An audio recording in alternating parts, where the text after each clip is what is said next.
La dichiarazione di guerra è già stata consegnata agli ambasciatori.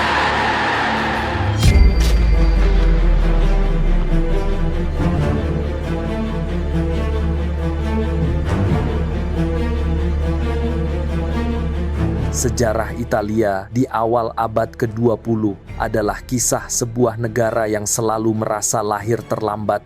Saat itu, Eropa sudah dipenuhi kekaisaran besar, Inggris dengan dominasi lautnya, Prancis dengan jajahannya, dan Jerman yang baru bersatu, tumbuh menjadi kekuatan industri yang cepat dan menakutkan. Di tengah-tengah mereka, Italia berdiri sebagai bangsa muda yang haus pengakuan. Mereka ingin dianggap sebagai kekuatan besar, tetapi dunia tidak pernah benar-benar memandang mereka setara. Luka itu menganga semakin dalam setelah Perang Dunia I. Italia menang di medan tempur, tetapi dipermalukan di meja perundingan. Inggris dan Prancis yang sebelumnya memohon bantuan Italia justru tidak memenuhi janji wilayah yang telah disepakati. Dari sinilah lahir istilah yang mengguncang harga diri nasional, Vittoria Mutilata, kemenangan yang tercacah. Bagi banyak rakyat Italia, perang tidak berakhir dengan kejayaan, melainkan dengan rasa dikhianati. Dari kekecewaan itulah amarah mulai tumbuh. Para veteran pulang dengan tubuh penuh luka, ekonomi negara tertekan, dan politik berubah menjadi arena kekacauan. Demonstrasi buruh meledak di mana-mana, pemerintah goyah, dan ketakutan terhadap komunisme membuat banyak orang merasa negara tidak memiliki masa depan. Italia seakan berjalan tanpa arah, hingga muncul Benito Mussolini, seorang tokoh yang berjanji akan mengembalikan kejayaan Romawi kuno. Mussolini menawarkan sesuatu yang tidak mampu diberikan pemerintah liberal saat itu: kebanggaan, ketertiban, dan mimpi kebesaran. Ia menyampaikan gagasan sederhana yang langsung menyentuh emosi rakyat. Italia adalah bangsa besar yang dipermalukan dan dunia harus dibuat mengakuinya kembali. Dan dari titik inilah sejarah Italia mulai bergerak ke arah yang jauh lebih gelap. Perjalanan menuju Perang Dunia II bukanlah keputusan tiba-tiba. Itu adalah akumulasi dari kemarahan, frustrasi, dan ambisi yang dibiarkan tumbuh selama puluhan tahun. Pertanyaannya, bagaimana amarah sebuah bangsa bisa berubah menjadi perang, kehancuran, dan pada akhirnya menjatuhkan pemimpinnya sendiri?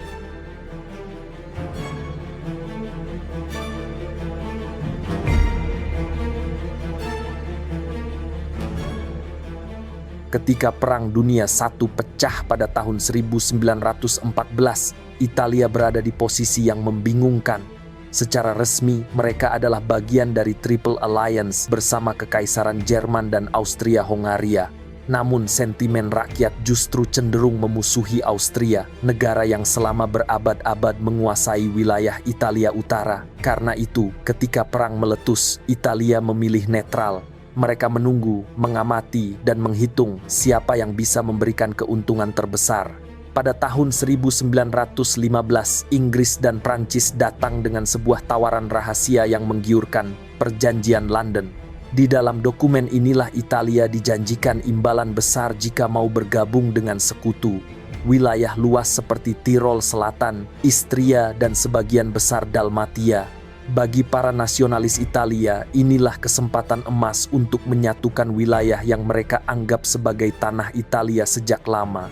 Tetapi keputusan itu bukan hanya soal teritori, itu juga tentang harga diri, tentang membuktikan bahwa Italia layak berdiri sejajar dengan kekuatan besar Eropa.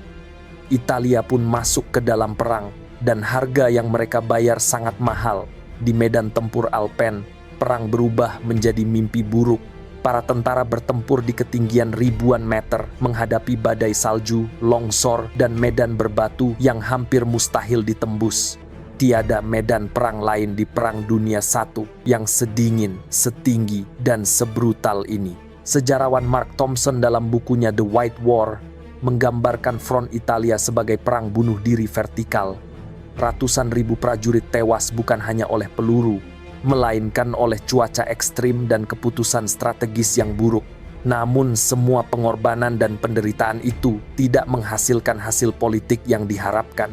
Ketika perang berakhir pada tahun 1918 dan konferensi Versailles digelar, Italia mendapati kenyataan pahit. Sekutu tidak berniat memenuhi seluruh janji yang mereka buat dalam perjanjian London. Inggris dan Prancis beralasan bahwa wilayah Dalmatia harus diberikan kepada negara baru Yugoslavia demi stabilitas kawasan Balkan. Italia hanya menerima sebagian kecil dari apa yang dijanjikan. Delegasi Italia meninggalkan Versailles dalam kemarahan yang mendalam. Di dalam negeri, kekecewaan itu meluas menjadi kemarahan nasional. Rakyat menyesalkan keputusan pemerintah, para veteran merasa dikhianati, dan narasi baru mulai tumbuh di seluruh negeri. Italia menang perang, tetapi dipermalukan oleh sekutunya sendiri. Inilah momen ketika istilah Vittoria Mutilata, kemenangan yang tercacah, muncul dan menyebar luas. Istilah itu pertama kali dipopulerkan oleh kaum nasionalis radikal dan kemudian menjadi mantra politik bagi kelompok-kelompok ekstrem. Kemarahan itu bukan sekadar emosi sesaat. Ia tumbuh menjadi krisis nasional. Para veteran kembali dengan fisik rusak dan jiwa terguncang. Ekonomi terpuruk, inflasi melambung, dan jutaan orang kehilangan pekerjaan. Pemerintahan liberal tidak mampu meredam kekacauan rakyat, sementara partai-partai politik sibuk bertengkar. Dalam bukunya Italy and the Era of the Great War karya Vanda Wilcox, digambarkan bahwa Italia pasca tahun 1918 adalah negara yang menang di atas kertas, tetapi kalah di jiwa. Trauma nasional itu lebih dalam daripada statistik korban perang. Di jalan-jalan kota, demonstrasi tak kunjung berhenti. Buruh mogok, petani merampas lahan, dan kelompok ekstrem kanan maupun kiri saling menyerang. Negara terasa rapuh, seperti bangunan tua yang sebentar lagi akan runtuh. Di tengah kekacauan inilah, narasi Vittoria Mutilata berubah menjadi bensin politik bagi gerakan baru yang sedang naik daun. Kaum nasionalis radikal yang kelak disebut fasis menggunakan isu pengkhianatan Versailles sebagai bukti bahwa Italia membutuhkan pemimpin kuat, pemimpin yang tidak akan membiarkan negara ini dipermalukan lagi. Kesimpulan dari periode ini sederhana, namun sangat menentukan. Italia tidak hanya kalah secara diplomatik, tetapi juga kehilangan rasa percaya diri sebagai bangsa. Dan di antara kekecewaan itulah muncul ruang besar bagi tokoh yang menjanjikan pemulihan kehormatan, meskipun lewat jalan yang jauh lebih gelap. Italia setelah Perang Dunia I benar-benar berdiri di atas jurang kehancuran. Penderitaan pasca perang sangat nyata. Inflasi meroket, upah buruh jatuh, dan harga kebutuhan pokok melesat tanpa kendali. Kota-kota besar seperti Turin, Milan, dan Genoa dipenuhi aksi mogok. Sementara di desa-desa seperti Emilia-Romagna dan Toskana, bentrokan antara petani dan tuan tanah menjadi pemandangan sehari-hari. Ketakutan terbesar pemerintah saat itu adalah kemungkinan terjadinya revolusi komunis seperti yang terjadi di Rusia pada tahun 1917. Dalam kekacauan ini, rakyat kehilangan kepercayaan pada demokrasi. Mereka menunggu sosok yang bisa membawa stabilitas, dan Benito Mussolini membaca situasi tersebut dengan sangat tajam. Pada tahun 1919, Mussolini membentuk Fasci di Combattimento, kelompok politik baru yang berisi para veteran perang, nasionalis muda, serta oportunis yang frustrasi dengan pemerintahan liberal. Gerakan ini menawarkan dua janji yang sangat menggoda, menghancurkan komunisme dan mengembalikan kebesaran Italia. Sejarawan Christopher Dugan dalam bukunya Fascist Voices menggambarkan Mussolini sebagai sosok yang memahami kecemasan rakyat lebih baik daripada politisi lain. Ia tidak menawarkan rencana ekonomi yang rumit. Ia menawarkan kepastian, ketertiban, dan kebanggaan. Namun janji itu datang dengan wajah yang brutal. Pasukan paramiliter Mussolini yang dikenal sebagai Black Shirts melakukan kampanye kekerasan terhadap serikat buruh, kantor surat kabar kiri, koperasi petani, dan kelompok oposisi. Mereka menyerang desa-desa, membakar markas partai, dan memaksa lawan politik bersumpah setia. Kekerasan ini bukan sekadar tindakan spontan. Italia pada masa itu tidak memiliki aparat keamanan yang andal dan banyak pejabat lokal justru mendukung fasis karena mereka takut pada komunisme. Dengan kata lain, Negara secara tidak langsung memberi ruang bagi kekerasan fasis untuk tumbuh. Pada tahun 1922, krisis politik mencapai titik puncaknya. Pemerintah runtuh satu persatu, elit politik tidak mampu bekerja sama, dan ekonomi tidak kunjung pulih. Di tengah kekacauan ini, Mussolini melihat peluang. Ia memerintahkan ribuan black shirts bergerak menuju Roma dalam aksi demonstratif yang kemudian dikenal sebagai March on Rome. Aksi ini sebenarnya tidak sekuat yang digambarkan propaganda fasis. Banyak dari para pendemo itu bahkan tidak memiliki senjata lengkap, tetapi negara sedang dalam kondisi sangat lemah. Raja Vittorio Emanuele III merasa pemerintah tidak mampu menahan situasi. Dengan harapan bahwa Mussolini bisa membawa stabilitas politik, sang raja memanggilnya untuk menjadi Perdana Menteri. Inilah titik balik ketika Italia secara resmi mulai meninggalkan demokrasi. Dalam bukunya The Italians karya John Hooper, dijelaskan bahwa Mussolini tidak langsung menjadi diktator.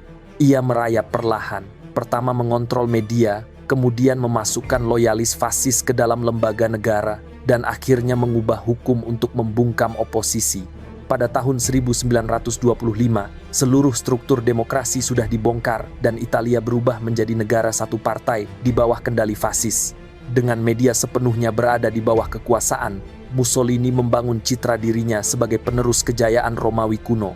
Patung, parade, slogan, dan arsitektur megah digunakan untuk menanamkan ide bahwa bangsa Italia ditakdirkan menjadi imperium besar.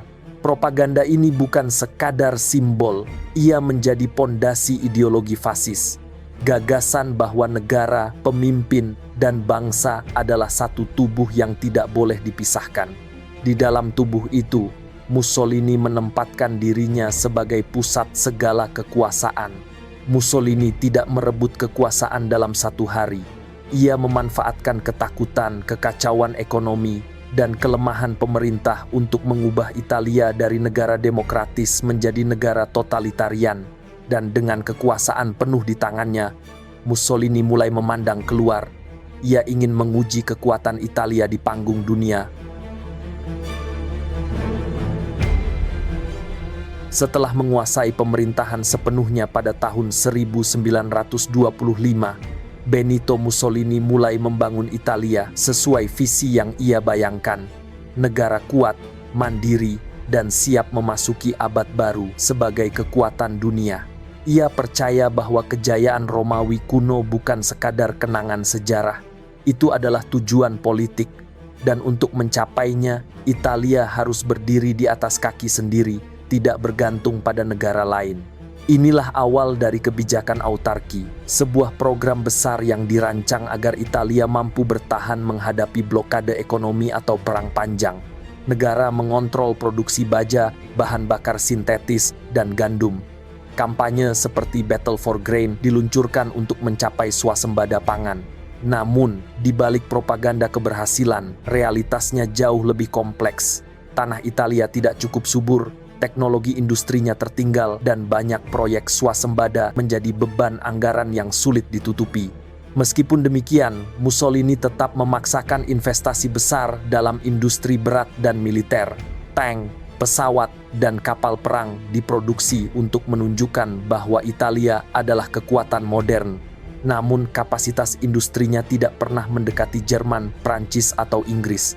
Apa yang ditampilkan dalam parade militer seringkali lebih mewah daripada kekuatan sebenarnya di lapangan. Dalam buku Mussolini's Italy, karya Richard James Boone Bosworth, digambarkan bahwa banyak proyek industrialisasi fasis lebih sering menjadi panggung propaganda daripada program ekonomi yang efektif. Italia ingin terlihat kuat meski di dalam negeri masih rapuh. Ambisi imperium juga mendorong Mussolini bertindak keras terhadap koloni yang sudah dimiliki Italia. Di Libya, perlawanan lokal ditumpas dengan kekerasan brutal. Ribuan warga sipil dikumpulkan ke dalam kamp konsentrasi dan desa-desa dihancurkan demi mengamankan wilayah. Kekejaman ini jarang dibicarakan di Eropa pada saat itu, tetapi di Afrika Utara, nama Italia identik dengan represi. Semakin Mussolini percaya bahwa Italia adalah pewaris Romawi, semakin ia merasa perlu menaklukkan wilayah baru. Dan target berikutnya adalah Ethiopia, salah satu dari sedikit negara Afrika yang masih merdeka. pada tahun 1935, Italia melancarkan invasi besar-besaran ke Ethiopia. Perang ini seharusnya menjadi demonstrasi kekuatan fasis, cepat, tegas, dan penuh kemenangan. Namun, kenyataannya berbeda. Tentara Italia menghadapi perlawanan yang lebih keras dari yang diperkirakan, logistik berantakan, dan kondisi medan sulit. Untuk menutup kelemahan itu, Italia menggunakan gas kimia seperti mustard gas, sebuah tindakan yang melanggar konvensi internasional. Di banyak desa Ethiopia, bom gas dijatuhkan tanpa peringatan. Korban meninggal bukan hanya tentara, tetapi juga warga sipil. Ini adalah salah satu episode paling kelam dalam sejarah militer Italia. Kejahatan perang ini tidak luput dari perhatian dunia. Liga Bangsa-Bangsa menjatuhkan sanksi ekonomi terhadap Italia, menandai pertama kalinya negara Eropa Barat diperlakukan sebagai agresor. Namun, sanksi itu hanya sebagian efektif. Tidak semua negara patuh, dan beberapa kekuatan besar tetap berdagang dengan Italia. Tetap saja, dalam benak Mussolini, sanksi ini adalah penghinaan. Ia merasa diperlakukan tidak adil, seolah Barat sengaja menghalangi Italia menjadi kekuatan besar. Dalam buku Haile Selassie's War karya Anthony Mockler, dijelaskan bahwa sanksi ini bukan hanya soal ekonomi. Mereka melukai kebanggaan nasional Italia dan memperparah kecurigaan Mussolini terhadap Inggris dan Prancis. Dari titik ini, hubungan Italia dengan negara-negara Barat memburuk drastis. Mussolini merasa dikelilingi oleh musuh yang ingin mengekang ambisinya. Semakin ia mencoba memperluas kekuatan Italia, semakin ia diisolasi oleh komunitas internasional. Dan dalam isolasi diplomatik itulah, ia mulai memandang Jerman, negara yang sama-sama membenci perjanjian Versailles, sebagai satu-satunya sekutu potensial. Pelan tetapi pasti, Italia bergerak menjauh dari demokrasi Barat dan mendekat ke arah sesuatu yang jauh lebih berbahaya. Dalam kesendirian diplomatik inilah, Mussolini akhirnya menemukan sekutu yang ia cari, Adolf Hitler.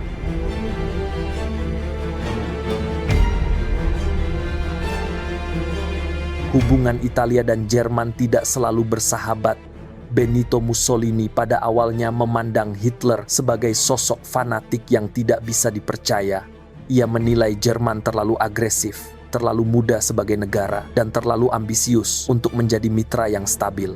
Bahkan pada awal tahun 1930-an, Mussolini mengirim pasukan ke perbatasan Austria untuk mencegah Jerman melakukan Anschluss. Namun situasi geopolitik dunia berubah dengan cepat. Sanksi dari Liga Bangsa-Bangsa membuat Italia terisolasi. Sementara Inggris dan Prancis tidak lagi dianggap sebagai sekutu yang bisa diandalkan. Dalam kesendirian geopolitik ini, Mussolini mulai mempertimbangkan kembali posisinya. Pada tahun 1936, hubungan Italia-Jerman memasuki babak baru. Kedua negara menandatangani deklarasi yang dikenal sebagai Poros Roma-Berlin, sebuah simbol penyatuan dua rezim fasis Eropa. Nama poros sengaja digunakan untuk menggambarkan gagasan bahwa Eropa akan berputar di sekitar Roma dan Berlin. Propaganda Italia membesar-besarkan kesepakatan ini, menggambarkannya sebagai tanda kebangkitan kekuatan baru yang akan menantang dominasi Inggris dan Prancis. Namun di balik retorika itu, Mussolini tahu bahwa aliansi tersebut lebih didorong kebutuhan politik daripada kesesuaian ideologi. Kerjasama militer kedua negara kemudian diuji dalam Perang Saudara Spanyol tahun 1936 hingga 1939. Italia mengirim lebih dari 70.000 tentara dan ribuan pesawat untuk mendukung pasukan nasionalis Francisco Franco. Jerman melalui Legiun Condor mengirim pilot, tank, dan dukungan logistik. Perang di Spanyol menjadi laboratorium penting bagi kedua rezim. Mereka menguji taktik, senjata, dan koordinasi militer. Sejarawan Paul Preston dalam bukunya The Spanish Civil War menggambarkan bagaimana fasisme internasional menemukan momentum melalui perang ini. Bagi Mussolini, Spanyol adalah panggung untuk membuktikan bahwa Italia adalah kekuatan militer yang harus diperhitungkan. Sayangnya, hasil yang didapat Italia tidak sepenuhnya memuaskan. Mereka mengalami kerugian besar, biaya logistik membengkak dan kemampuan industri dalam negeri semakin tertekan. Pada tahun 1939, hubungan Italia-Jerman mencapai tingkat tertinggi dengan ditandatanganinya Pact of Steel, sebuah perjanjian militer yang mengikat kedua negara untuk berperang bersama jika salah satu diserang atau memulai perang. Bagi Hitler, ini adalah keuntungan besar. Bagi Mussolini, ini adalah langkah berbahaya. Ia tahu betul bahwa Italia belum siap terjun ke perang besar. Industri baja tidak mencukupi, bahan bakar terbatas, dan sebagian besar peralatan militer masih berasal dari Perang Dunia I. Tetapi ia tetap menandatangani perjanjian tersebut, berharap bahwa kedekatan dengan Jerman akan membawa keuntungan politik dan memperkuat posisi Italia di Eropa. Ketergantungan ekonomi Italia terhadap Jerman juga semakin dalam. Perdagangan bilateral meningkat pesat, terutama karena Jerman bersedia membeli bahan mentah Italia ketika banyak negara lain menolak akibat sanksi. Namun pola ini menciptakan hubungan yang tidak seimbang. Italia membutuhkan Jerman lebih daripada Jerman membutuhkan Italia. Dalam bukunya Hitler and Mussolini karya Santi Corvaja, digambarkan bahwa dari sudut pandang Berlin, Italia lebih berperan sebagai beban strategis daripada partner yang setara. Propaganda fasis bekerja keras menutupi kelemahan ini. Di radio, koran, dan poster, Italia digambarkan siap menghadapi perang besar. Parade militer menampilkan tank yang dipoles mengilap, pesawat terbang rendah di atas kota, dan Mussolini berdiri gagah memberi salam Romawi. Tetapi di barak-barak militer, banyak tentara tahu kenyataannya berbeda. Stok amunisi minim, kendaraan tua, dan latihan tempur tidak memadai. Italia tampak seperti kekuatan besar tetapi hanya di permukaan. Saat Jerman mulai mengambil langkah menuju perang di Eropa, Mussolini berada dalam posisi sulit. Ia sadar betul bahwa negaranya tidak siap untuk konflik skala besar, tetapi ia juga tidak berani tertinggal dari Hitler. Dalam pikirannya, jika Jerman menang cepat, Italia harus berada di sisi pemenang agar tidak kembali dipermalukan seperti pasca Perang Dunia I. Dan dengan keyakinan bahwa perang akan berlangsung singkat, Mussolini mengambil keputusan yang kelak membawa Italia ke dalam bencana yang jauh lebih besar.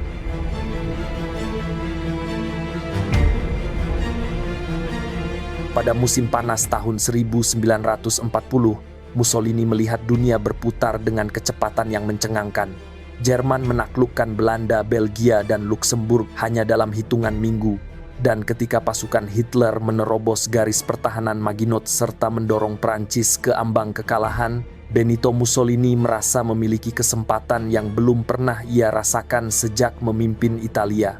Ia percaya inilah momen emas bagi Italia untuk bangkit sebagai kekuatan besar. Kepada para penasihat terdekatnya, ia berkata, "Beberapa ribu korban akan cukup bagi saya untuk duduk bersama Hitler di meja perdamaian." Kalimat itu menunjukkan betapa besarnya ambisi Mussolini, sekaligus betapa kelirunya perhitungan mengenai perang modern. Pada tanggal 10 Juni tahun 1940, Italia secara resmi menyatakan perang terhadap Inggris dan Prancis. Keputusan itu bukan karena Italia siap secara militer, melainkan karena Mussolini takut tertinggal dari kemenangan Jerman.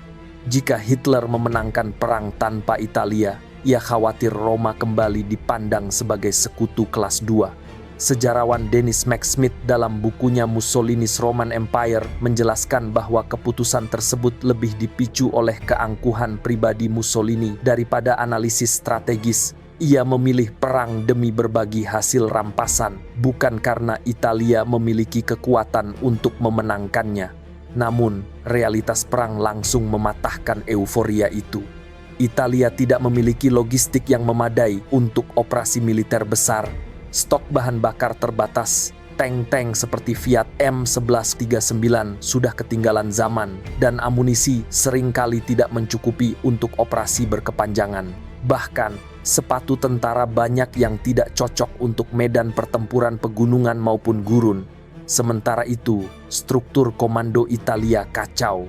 Sering terjadi tumpang tindih dan kurangnya koordinasi antara angkatan darat, laut, dan udara. Para komandan lokal menjalankan operasi tanpa arahan terpadu, seolah-olah 3 angkatan perang bergerak dalam dunia mereka masing-masing. Ketika Italia melancarkan serangan pertamanya ke Prancis di wilayah Alpen, hasilnya sangat mengecewakan. Pasukan Italia menghadapi perlawanan kuat dari tentara Prancis yang masih bertahan di benteng-benteng pegunungan. Medannya sulit, cuacanya buruk, dan persenjataan Italia terlalu lemah untuk menembus pertahanan. Serangan itu menelan korban besar tanpa memberikan dampak berarti. Banyak prajurit kemudian bersaksi bahwa mereka tidak memahami mengapa perang harus dimulai saat itu juga. Inggris merespons deklarasi perang ini dengan cepat dan brutal. Angkatan Laut Kerajaan menyerang kapal-kapal Italia di Laut Tengah dan Angkatan Udara Inggris membombardir fasilitas militer di Italia Utara. Dalam beberapa minggu, Italia mulai merasakan kenyataan pahit bahwa perang modern bukan sekadar parade tank dan slogan propaganda. Dalam bukunya Mussolini's War, sejarawan John Gooch menggambarkan betapa buruknya kesiapan Italia. Tidak ada rencana perang yang solid, tidak ada integrasi antar angkatan, dan tidak ada gambaran realistis tentang kapasitas ekonomi negara. Di Roma, Mussolini mulai merasakan tekanan. Apa yang ia bayangkan sebagai perang singkat berubah menjadi beban yang tidak mampu ditanggung Italia. Setiap laporan dari medan perang menunjukkan pola kegagalan yang sama, kesulitan logistik, kekurangan peralatan, dan tidak adanya koordinasi. Italia bukan hanya tidak siap, Italia bahkan tidak berada pada level yang sama dengan negara-negara lain yang terlibat dalam perang. Namun, Mussolini tidak punya jalan mundur. Setelah menyatakan perang, ia terjebak dalam komitmen yang ia buat sendiri. Ia harus membuktikan bahwa Italia mampu bertarung sebagai kekuatan besar. Tetapi di balik layar, para jenderal tahu bahwa kegagalan pertama sedang terbentuk dan semuanya akan terlihat jelas di front Afrika, tempat Mussolini berharap meraih kemenangan mudah.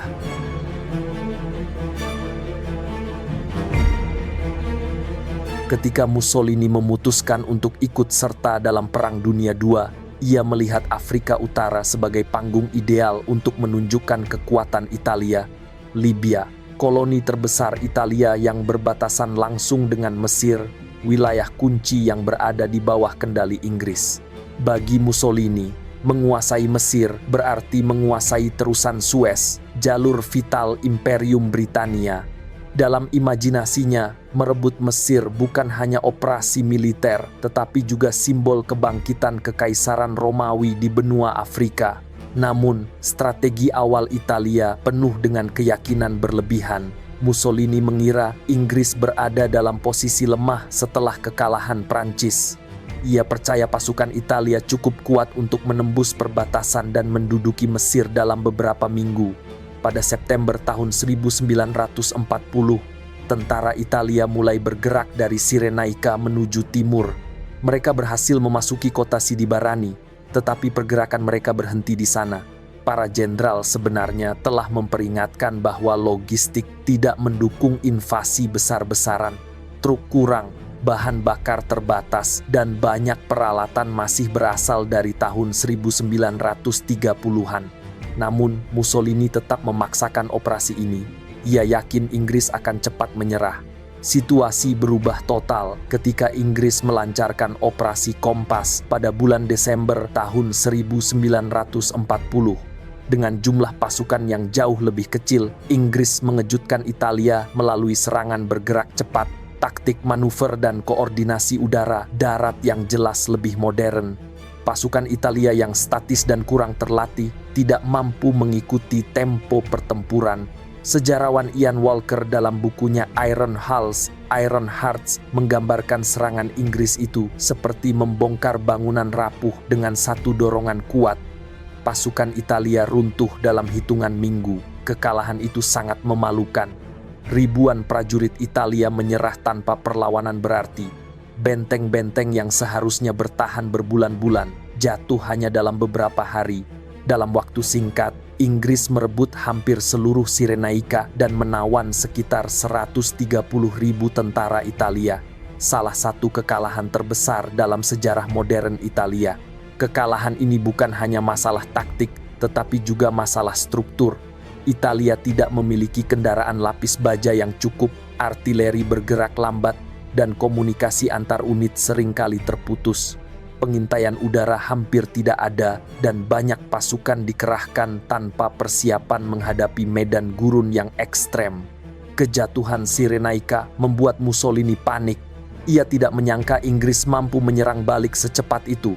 Dengan reputasinya sebagai pemimpin kuat yang terancam, ia terpaksa melakukan sesuatu yang paling tidak ia sukai, meminta bantuan kepada Hitler. Jerman merespons dengan mengirim Afrika Korps di bawah komando Erwin Rommel. Kedatangan Rommel langsung mengubah dinamika perang. Dalam beberapa bulan, pasukan Jerman melakukan serangan balik agresif dan mendorong Inggris mundur dari wilayah yang baru saja mereka kuasai. Namun bantuan Jerman membawa masalah baru. Ketidakseimbangan kemampuan antara angkatan bersenjata Italia dan Jerman terlihat sangat jelas. Tentara Italia bergerak lambat, kurang peralatan, dan bergantung pada logistik yang rapuh. Sementara itu, pasukan Jerman memiliki kendaraan modern, perwira berpengalaman, dan kemampuan taktis yang jauh lebih unggul. Banyak perwira Jerman memandang Italia sebagai sekutu yang harus diselamatkan, bukan mitra sejajar. Hal ini mempermalukan Italia dan menciptakan gesekan diplomatik. Kekalahan telak di Afrika Utara mengguncang moral rakyat Italia. Koran-koran tidak lagi mampu menutupi kenyataan bahwa tentara kekaisaran fasis tidak sanggup mengimbangi musuh. Orang-orang mulai mempertanyakan kemampuan Mussolini sebagai pemimpin perang. Jika invasi sederhana ke Mesir saja gagal, bagaimana Italia bisa berharap menjadi kekuatan besar? Afrika Utara menjadi bukti paling jelas bahwa mesin perang Italia tidak siap menghadapi realitas Perang Dunia II.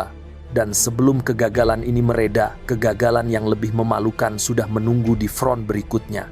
Di pegunungan terjal Balkan ketika Mussolini memaksa invasi terhadap Yunani.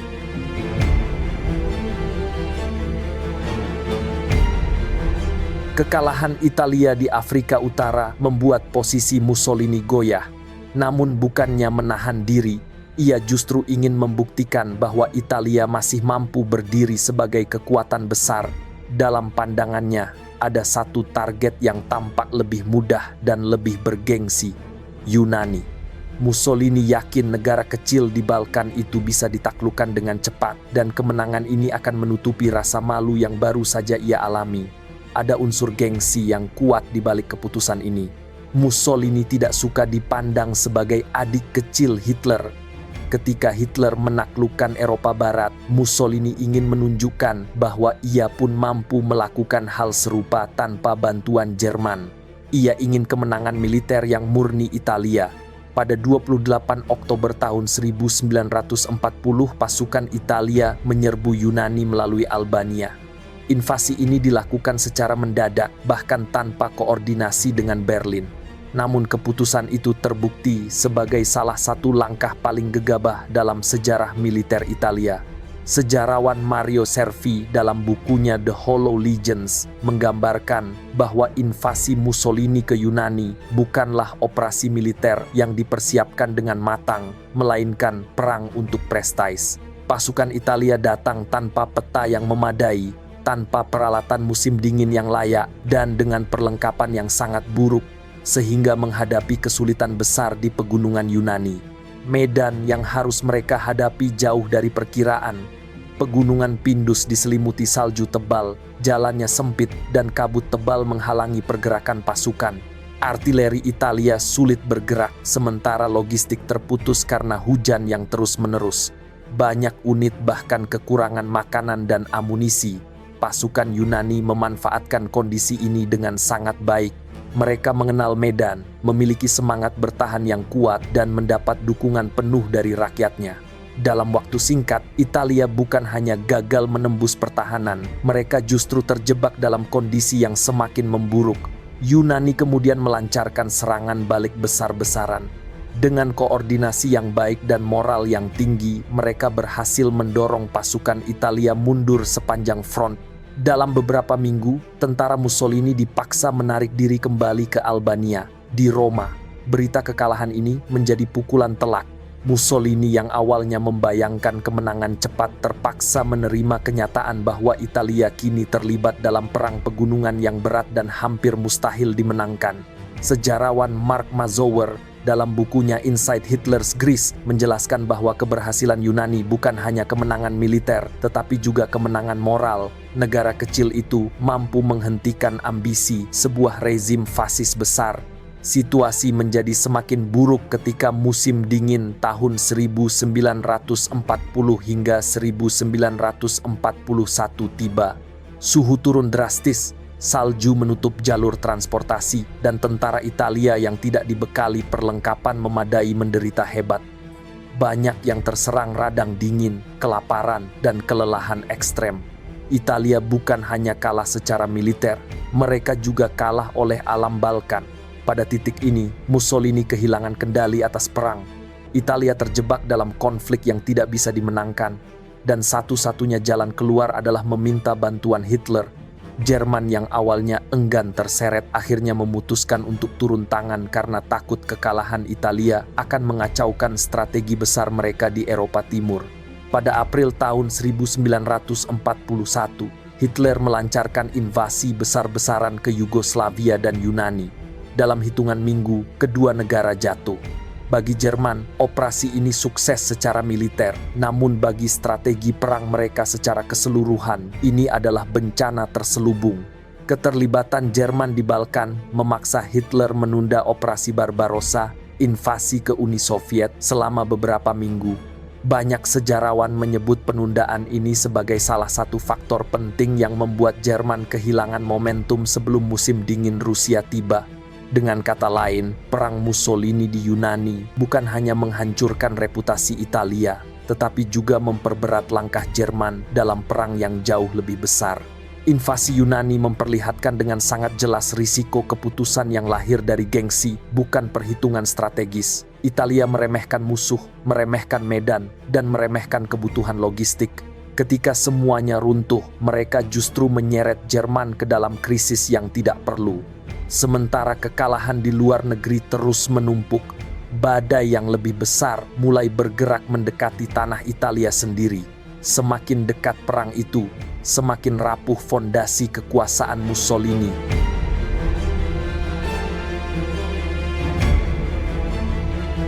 Memasuki tahun 1942, perang semakin mendekat ke jantung Italia. Apa yang sebelumnya hanya berita, kini menjadi bagian dari kehidupan sehari-hari. Bom, kapal perang, dan deru pesawat musuh. Kota-kota industri seperti Turin, Genoa, dan Milan menjadi sasaran utama pemboman sekutu. Serangan udara tidak hanya menghancurkan pabrik-pabrik dan jaringan kereta api, tetapi juga memporak-porandakan wilayah permukiman di sekitarnya. Dalam bukunya The Bombers and the Bombed, sejarawan Richard Overy menggambarkan bagaimana Italia mengalami kehancuran bertingkat, di mana serangan yang berulang tidak hanya merusak fisik kota, tetapi juga memecahkan semangat rakyat. Di jalan-jalan, antrean panjang di depan toko roti dan pasar menjadi pemandangan harian. Pasokan gandum berkurang drastis, minyak goreng dan daging menjadi barang langka. Kekurangan pangan memicu gelombang kemarahan yang tidak lagi bisa diredam oleh propaganda negara. Ekonomi Italia yang sudah rapuh sejak tahun 1930-an kini benar-benar runtuh. Harga-harga melambung, upah tidak mengikuti, dan pasar gelap tumbuh di mana-mana. Rakyat mulai hidup dari barter, menukar pakaian atau barang rumah tangga demi sekantong tepung. Kondisi ini diperburuk oleh situasi perang internasional. Pada akhir tahun 1942, kekalahan Jerman di Stalingrad menimbulkan efek psikologis besar di seluruh blok poros. Kabar bahwa Jerman tidak lagi tak terkalahkan menghantam moral publik Italia. Jika sekutu terkuat Italia bisa dikalahkan, bagaimana nasib Italia yang jauh lebih lemah? Mussolini yang dulu berbicara lantang penuh percaya diri, kini mulai terlihat terpukul. Keputusan-keputusannya semakin gegabah dan komunikasi antara dirinya dengan para jenderal sering terputus oleh rasa frustrasi dan saling menyalahkan. Sementara itu, sekutu mempersiapkan langkah besar untuk membawa perang langsung ke tanah Italia. Pada 10 Juli tahun 1943, mereka melancarkan operasi Husky, pendaratan besar-besaran di Pulau Sisilia. Kekuatan gabungan Amerika, Inggris, dan Kanada bergerak cepat menembus pertahanan Italia yang lemah. Perlawanan pasukan Italia tidak sebanding dengan kekuatan sekutu. Banyak unit menyerah tanpa bertempur lama. Sebagian karena peralatan yang buruk, sebagian lagi karena mereka sudah tidak percaya pada kepemimpinan Mussolini. Jatuhnya Sisilia menjadi titik balik yang mengguncang fondasi rezim fasis dari dalam. Di Roma, para elit fasis mulai mempertimbangkan langkah yang sebelumnya tidak terpikirkan, menyingkirkan Mussolini demi menyelamatkan negara. Dewan Agung Fasis, lembaga yang selama 2 dekade hanya menjadi stempel kebijakan diktator itu, tiba-tiba mengambil langkah berani. Pada 25 Juli tahun 1943, mereka memutuskan mencopot Mussolini dari jabatannya. Momen itu dramatis. Setelah rapat, Mussolini dipanggil menghadap Raja Vittorio Emanuele III.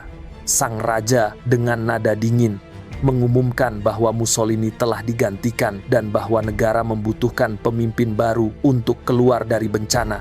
Ketika Mussolini keluar dari istana, ia tidak kembali ke kantornya. Ia dibawa oleh Carabinieri dan secara efektif ditahan. Dalam bukunya Mussolini's War, sejarawan John Gooch menyebut peristiwa ini sebagai runtuhnya mitos. Karena Mussolini selama ini digambarkan sebagai pemimpin yang dicintai rakyat, tetapi justru negara sendiri yang menjatuhkannya saat masa paling genting. Pemerintah baru di bawah Marshal Pietro Badoglio bergerak dengan satu tujuan utama, keluar dari perang secepat mungkin. Namun langkah ini harus dilakukan secara diam-diam karena Jerman masih memiliki puluhan ribu pasukan di Italia Utara. Badoglio membuka jalur negosiasi rahasia dengan sekutu. Italia, setidaknya secara politik, telah menyerah bahkan sebelum sekutu menguasai seluruh wilayahnya. Sayangnya, langkah itu tidak membuat Italia bebas. Jerman tidak akan membiarkan sekutu lamanya keluar begitu saja dari perang. Apa yang terjadi setelah ini adalah babak paling gelap dalam sejarah modern Italia.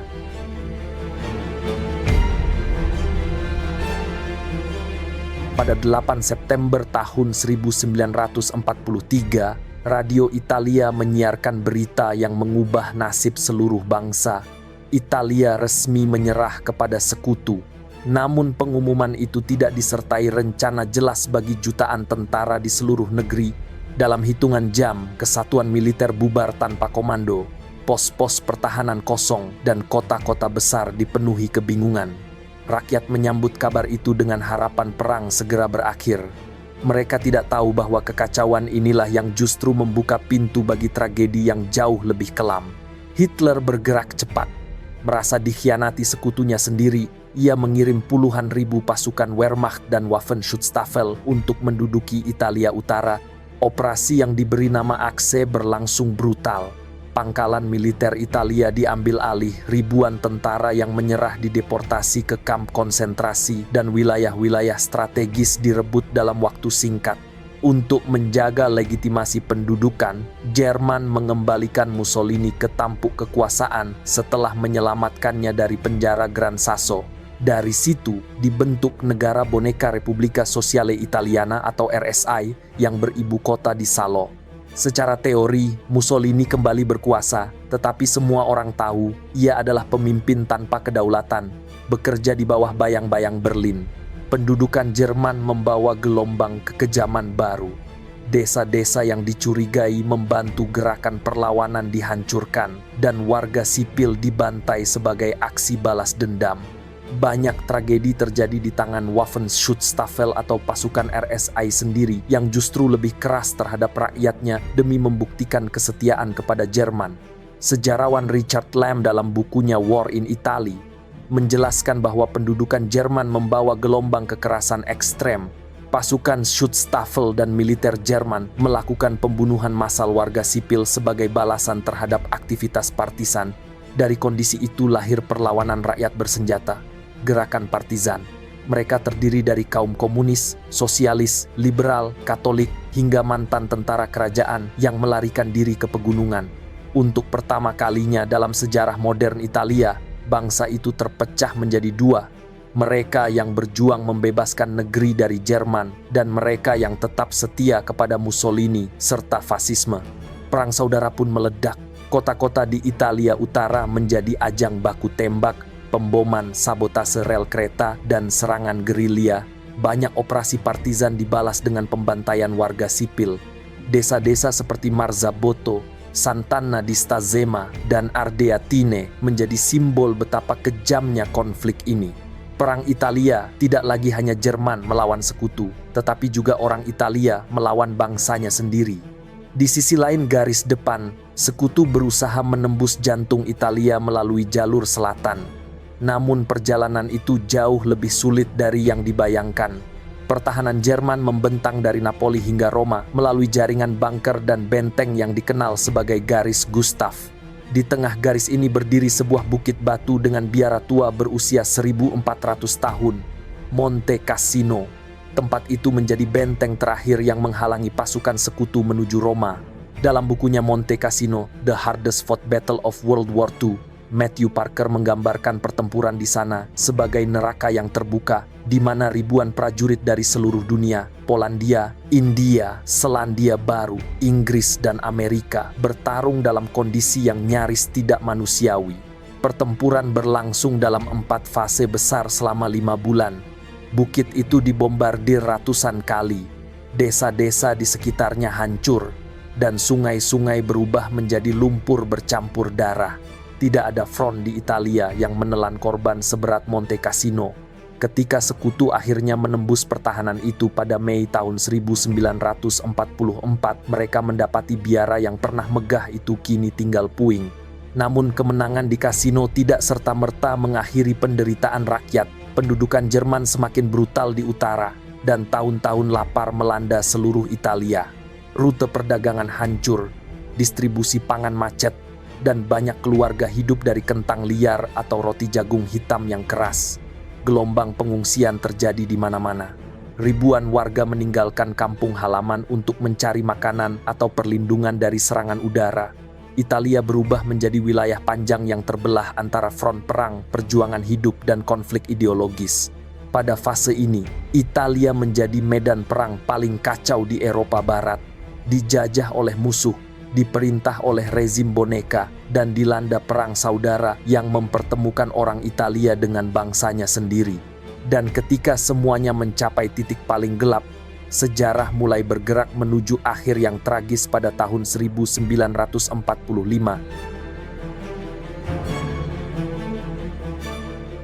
Pada awal tahun 1945, jalannya perang di Italia bergerak menuju akhir yang tak terhindarkan. Jerman semakin terdesak, front-front pertahanan mereka runtuh, dan gerakan partisan Italia tumbuh lebih kuat daripada sebelumnya. Di banyak wilayah terutama di Piedmont, Lombardia, dan Emilia-Romagna, kelompok-kelompok perlawanan mulai mengambil alih kota-kota kecil sebelum pasukan sekutu tiba. Mereka memutus jalur suplai Jerman, membebaskan kampung halaman mereka sendiri, dan membentuk komite rakyat sementara untuk menjaga ketertiban.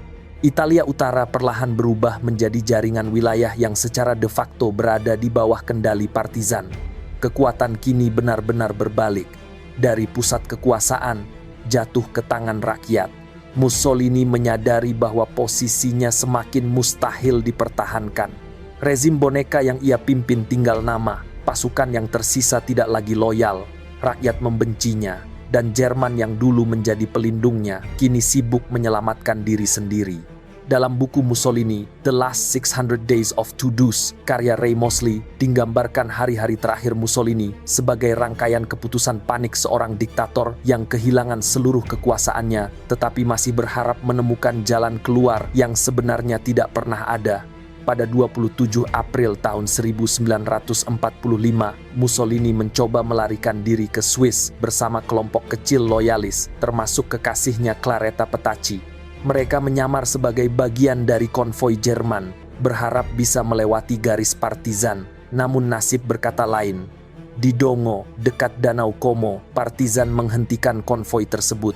Salah satu dari mereka mengenali wajah Mussolini, meski ia bersembunyi di dalam truk. Dalam momen singkat itu, diktator yang selama 2 dekade menuntut rakyat percaya dan taat kini berdiri tanpa kekuasaan, tanpa pasukan, dan tanpa masa depan. Keesokan harinya, 28 April tahun 1945, Mussolini dieksekusi oleh partizan. Tidak ada pengadilan panjang, tidak ada panggung retorika, hanya keputusan cepat yang lahir dari kemarahan bertahun-tahun atas perang, kebrutalan, dan pengkhianatan. Jenazahnya kemudian dibawa ke Milan dan digantung terbalik di Piazzale Loreto, tempat yang sebelumnya digunakan pasukan fasis untuk mengeksekusi lawan-lawan mereka. Adegan itu menjadi simbol kuat akhir dari fasisme Italia. Banyak warga meludahi, melempari, dan menendang tubuh itu sebagai pelampiasan penderitaan yang mereka alami selama perang. Beberapa hari setelah kematian Mussolini, Jerman menyerah di Italia pada 2 Mei tahun 1945. Kota-kota yang sebelumnya dihancurkan perang kini dipenuhi tentara yang kembali, para pengungsi yang mencari rumahnya, dan keluarga yang berharap menemukan anggota keluarga yang hilang. Perekonomian Italia praktis tidak ada. Pabrik-pabrik hancur, jembatan roboh, rel kereta terbengkalai, dan ribuan hektar lahan pertanian tidak bisa digarap. Ratusan ribu warga sipil tewas, dan jutaan lainnya kehilangan rumah atau harta benda. Reputasi internasional Italia juga tercoreng. Negara ini dipandang bukan sebagai pemenang maupun pecundang biasa, tetapi sebagai bangsa yang terseret oleh ambisi pemimpin yang tidak memahami kapasitas negaranya. Banyak bangsa Eropa memandang Italia dengan curiga, sementara di dalam negeri rakyat menghadapi pertanyaan yang jauh lebih sulit. Siapa sebenarnya mereka setelah semua ini berakhir? Dalam buku The Dark Valley karya Piers Brandon dijelaskan bahwa keruntuhan Italia adalah contoh klasik bagaimana ideologi ekstrem dan kepemimpinan yang buruk dapat menghancurkan sebuah negara dari dalam. Bagi Italia, tahun 1945 bukan hanya akhir sebuah perang, tetapi awal dari perjalanan panjang untuk menata ulang identitas nasional. Dari puing-puing kota yang hancur, dari ingatan tentang kelaparan dan pemboman, dan dari luka akibat perang saudara, bangsa Italia harus memulai sesuatu yang baru. Mereka harus menjauh dari fasisme, menolak kembali ke monarki, dan membangun negara modern yang lebih demokratis. Dan dari kehancuran inilah sebuah pelajaran besar lahir, pelajaran yang kelak membentuk Italia pasca perang dan generasi-generasi berikutnya.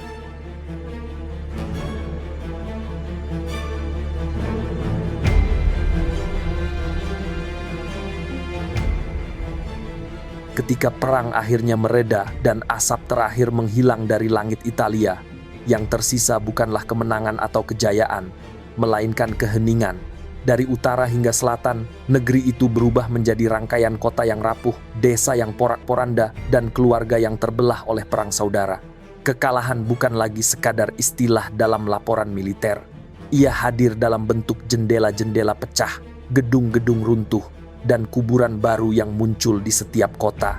Italia keluar dari Perang Dunia II bukan sebagai bangsa yang kalah oleh musuh dari luar saja, tetapi sebagai bangsa yang harus berdamai dengan luka yang mereka timbulkan pada diri sendiri. Fasisme tidak datang dari langit, ia tumbuh dari kekecewaan, dari keinginan untuk merasa besar, dan dari ketakutan yang dibiarkan membentuk politik. Dan ketika ambisi itu berjalan tanpa kendali, seluruh negeri terseret menjadi bagian dari perang yang tidak pernah benar-benar mereka pahami. Dari puing-puing itu, rakyat Italia mulai bertanya, siapa kami sebenarnya? Apa yang ingin kami bangun? Apa yang harus kami tinggalkan? Pertanyaan-pertanyaan itu menjadi fondasi bagi lahirnya Republik Italia pada tahun 1946. Monarki jatuh, fasisme dibuang, dan rakyat memutuskan untuk mulai lagi dari awal dengan menuliskan ulang masa depan mereka sendiri.